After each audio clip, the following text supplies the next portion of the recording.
प्रेक्षकांनो, मालिकेचा जबरदस्त आता ट्रॅक चेंज झालेला आहे. आजचा प्रोमो तर आपण पाहिलेलाच आहे की काव्याने पार्थला ओळखायला नकार दिलाय आणि पार्थला धक्का बसलाय. पण या सगळ्या मागचं काय कारण आहे, डॉक्टरांनी काय सांगितलंय आणि त्यानंतर पार्थ आणि काव्या हे दोघं जण आता एकदम वेगळ्याच ह्याच्यात अडकलेत. पण त्याचबरोबर नंदिनी आणि जीवा यांचा सुद्धा संसार पणाला लागलाय. पण या सगळ्यातून हुशार नंदिनी एका वेगळ्याच ट्रॅकवरती मार्ग काढताना आपल्याला दिसणार आहे. नक्की काय घडलंय, काव्याची काय अवस्था झाली, पार्शल मेमरी लॉस झाला असला तरी नंदिनीच्या युक्तीमुळे काय पुढे घडणार, सगळं सविस्तर पाहूया. छोटासा व्हिडिओ शेवटपर्यंत नक्की. काव्याचं ऑपरेशन झालेलं आहे आणि काव्या तिच्या रूममध्येच आहे, म्हणजे तिला नुकतंच ICU मध्ये आणलेलं आहे. आणि त्यावरती आता इकडे तो सारखा डॉक्टरांना पार्थ विचारतोय, म्हणजे नर्सला, की काय झालं, ठीक आहे का काव्या. यावरती आता नर्स सांगायला लागते, तसं तर त्या आउट ऑफ डेंजर आहेत, पण जोपर्यंत शुद्धीवरती येत नाही आहे ना तोपर्यंत काहीच सांगू शकत नाही किती डॅमेज झालंय, काय झालंय ते. यावरती पार्थ आता इकडे प्रार्थना करतोय, माझं आयुष्य झालं कमी तरी चालेल, पण त्यांना काही होऊ देऊ नको. आणि इतकंच नाहीये तर त्या सुखरूपपणे एक्झामसाठी सुद्धा अपियर झाल्या पाहिजेत, त्यांना एक्झामसाठी सुद्धा जाता आलं पाहिजे, असं तो आता म्हणत आहे. बरं, हे सगळं चालू असताना इकडे आता रम्या आलेली आहे. रम्या खूपच खुश आहे आणि रम्याला मात्र आता खूपच मजा आलेली आहे. रम्या लगेचच सांगते की अरे तिचं हॉल तिकीट घरीच राहिलं होतं ना, तर ती आता एक्झाम तर नाहीच देणार, काय त्याचा उपयोग. पार्थ म्हणतो नाही, कितीही झालं तरी तिला मी एक्झामला घेऊन जाणार, ती एक्झाम देणार म्हणजे देणारच. आता रम्या ॲक्च्युली इथे आलेली आहे अंदाज घ्यायला. तिचं आणि वसूचं ऑलरेडी बोलणं झालेलं आहे की तिला काहीतरी होऊ दे, ती विसरू दे किंवा काहीही होऊ दे, पण तरीसुद्धा मी या सगळ्यामध्ये तिला काही सोडणार नाही आहे. म्हणजे ती इकडे घरात आली तरी ना, ती आली तरी कोमात जाऊ दे किंवा पार्थला विसरून जाऊ दे. आणि तिची भविष्यवाणी जवळजवळ खरी ठरण्याची वेळ आली. पण पार्थ काही हट्टाला पेटलाय, तो ताबडतोब तिच्याकडे गेलाय. उठ उठ काव्या उठ, तुला आता उठावंच लागेल, तुला या सगळ्यामधून उठून ताबडतोब आता निघावं लागेल परीक्षेसाठी. तुझा ओजीबोका आलेला आहे, तुझा ओजीबोका तुझ्यासाठी इथे आहे, तू आत्ताच्या आत्ता उठ काव्या, उठ काव्या, असं म्हणत तो काव्याला उठवण्याचा प्रयत्न करतोय. आणि तो तिला आता बोलत असताना तिची शुद्ध आलेली आहे. आणि त्यानंतर मग त्याला इतका आनंद झालाय आणि तो डॉक्टर डॉक्टर लवकर या, डॉक्टर लवकर या, असं म्हणत ज्या वेळेला डॉक्टरांना बोलवत आहे त्याच वेळेला काव्या त्याचा हात झटकते आणि त्याला 440 वोल्टचा झटका बसलाय. काव्याने आपला हात झटकला, कसं शक्य आहे हे? काव्या आपला हात कसा झटकू शकते? आपल्याला मिळवण्यासाठी इतका प्रयत्न करणारी काव्या अशी का वागली? आणि त्यानंतर मग आता ती त्याला सांगते, कोण आहात तुम्ही? काव्याची पार्शल मेमरी लॉस झालेली आहे आणि तो म्हणतो, अगं असं काय करतेस, मी पार्थ पार्थ देशमुख. आता बघा हा, तो इतकंच बोललाय, तो पुढे नवरा बिवरा असं काही बोलला नाहीये, याचा पुढे संदर्भ लागणार आहे. पार्थ सांगायला लागतो, मी पार्थ देशमुख. अगं असं काय करतेस काव्या, मी पार्थ देशमुख. यावरती ती त्याचा हात झटकते, मी तुम्हाला ओळखत नाहीये, कोण आहात तुम्ही? आणि त्यानंतर पार्थ लगेचच तिच्याकडे असा काही बघतो की त्याला भूत बघितल्यासारखं. असं काय, जी मुलगी काही वेळापूर्वी बेशुद्ध पडण्यापूर्वी आपल्याला विचारत होती की मला एक्सेप्ट करण्यापर्यंत कुठपर्यंत पोहोचलेली आहे तुमची प्रगती, ती मुलगी शेवटच्या क्षणी विचारलेला प्रश्न विचारून मला कोण विचारते? त्याला विश्वास बसत नाहीये आणि काव्य त्याला ओळखत नाहीये. इकडे तोपर्यंत तो बाहेर आलाय, नंदिनीला सगळ्यांना हे सगळं सांगतोय आणि नंदिनीला धक्का बसलाय. नंदिनी पार्थला सांगते, थांब, तिला काहीतरी विनसलं असेल, ती रागवली असेल तुझ्यावरती, मी तिच्याशी बोलून घेऊ का? नंदिनी आतमध्ये बोलायला जाईपर्यंत इकडे आता डॉक्टर पार्थला भेटतात आणि पार्थ त्यांना म्हणतोय की डॉक्टर, अहो ती मला ओळखत नाहीये. डॉक्टर म्हणतात, तेच, म्हणजे त्यांच्या जीवाचा धोका टळला असला तरी आम्ही तेच सांगत होतो की त्या शुद्धीवरती येईपर्यंत काही कळणार नाही, बहुतेक त्यांची मेमरी लॉस झाली. ज्या ठिकाणी आता मार लागलाय ना, त्यामुळे तो मार इतका जबरदस्त आहे, इंटरनल ब्लिडिंग पण खूप झालं होतं, पण त्यामुळे त्यांची कदाचित मेमरी लॉस झाली असेल. पण थांबा, हे कदाचित 1 दिवसाचं असतं, 2 दिवसाचं असतं, 3 दिवस, एखाद महिना. यावरती पार्थ म्हणतो, एखाद महिन्यात येईल का? ते सांगतात, नाही, 1 वर्ष, 4 वर्ष किंवा कायम सुद्धा. असं म्हटल्यावर ती पार्थला धक्का तो आता विचार करतोय काय आहे हे सगळं. डॉक्टर, माझी काव्य मला ओळखणार नाही का? डॉक्टर म्हणतात थांबा. तिची बहीण आत गेले. नंदिनी आत आल्यावर ती लगेचच काव्या, नंदिनी ताई अगं तू कुठे होतीस असं तिला म्हणतीये. आता नंदिनीला अजून धक्का बसलाय की मला ही ओळखते आणि पार्थला का नाही ओळखत आहे.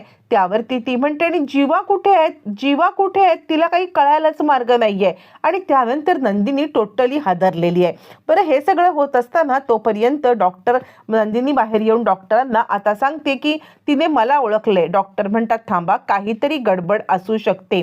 त्यावरती मग आता इकडे पार्थ बाहेर आलाय आणि असं कसं करू शकते माझ्या, म्हणजे ती मला कशी नाही ओळखत आहे. त्यावरती आता डॉक्टर पार्थला सांगतायत त्यांचा पार्शल मेमरी लॉस होण्याची शक्यता आहे. म्हणजे ज्या क्षणी त्या तुम्हाला भेटल्यात ना त्या वेळेच्या अधून, म्हणजे जवळजवळ 1 ते 1.25 वर्ष असा आपण जर कालावधी धरला तर या कालावधीमध्ये कदाचित त्या तुम्हाला कधी भेटल्यात तेवढा त्या आधीचा भाग त्यांना आठवतोय, पण त्यानंतरचा भाग त्यांना आठवत नाहीये. आता पार्थला धक्का बसलाय. मी इतके म्हणजे त्या इतके दिवस प्रयत्न करतायत मला मिळवण्याचा आणि तो प्रयत्न मी फसवून टाकला, मी हाणून पाडला.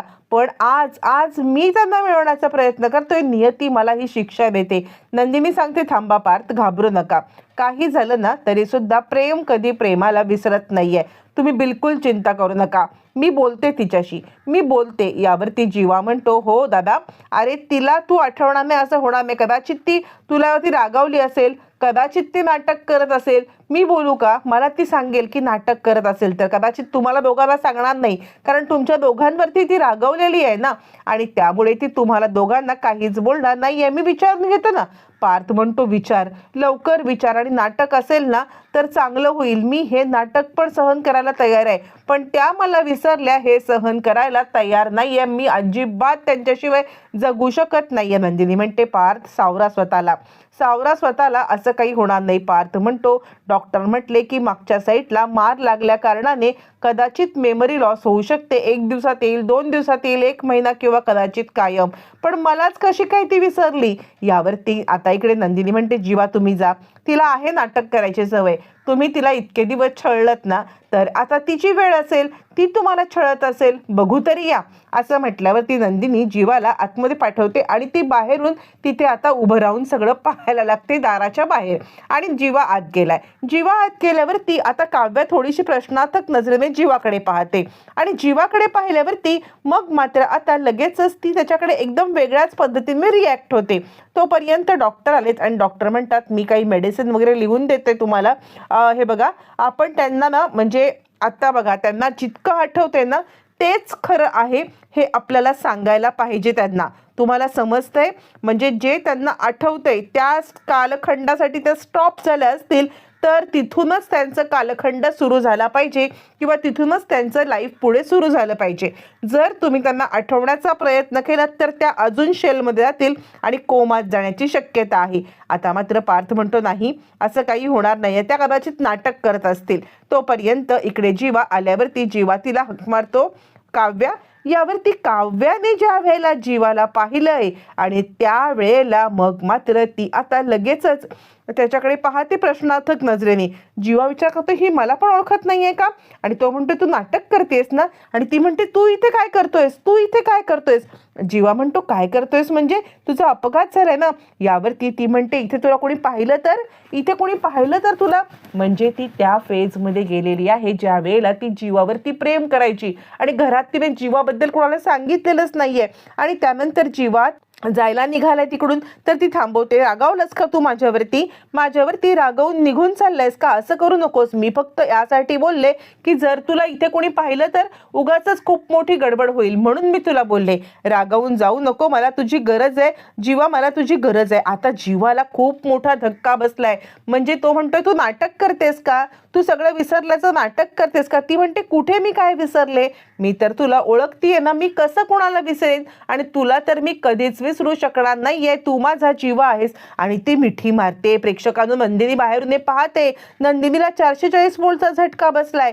जीवा काव्याला बाजूला ढकलतोय आणि काव्याला कळत नाहीये हे काय आहे. आणि ती सांगते का बाहेर कोणी आहे का? तू का ढकललंस? तो बाहेर आलाय. बाहेर आल्यावरती इकडे आता नेमका हे सगळं दृश्य बघायला तिकडे पार्थ आलाय, पार्थने हे दृश्य बघितलंय आणि त्याला पण धक्का बसलाय, नंदिनीला धक्का बसलाय. आता मात्र डॉक्टरांनी सांगितलेलं एकच वाक्य का पार्थला आठवतंय की जर का त्यांची पार्शल मेमरी लॉस झाले तर ज्या स्टेजपासून त्यांना सगळं आठवतंय त्या स्टेजपासून पुढे सुरुवात करायला लागेल.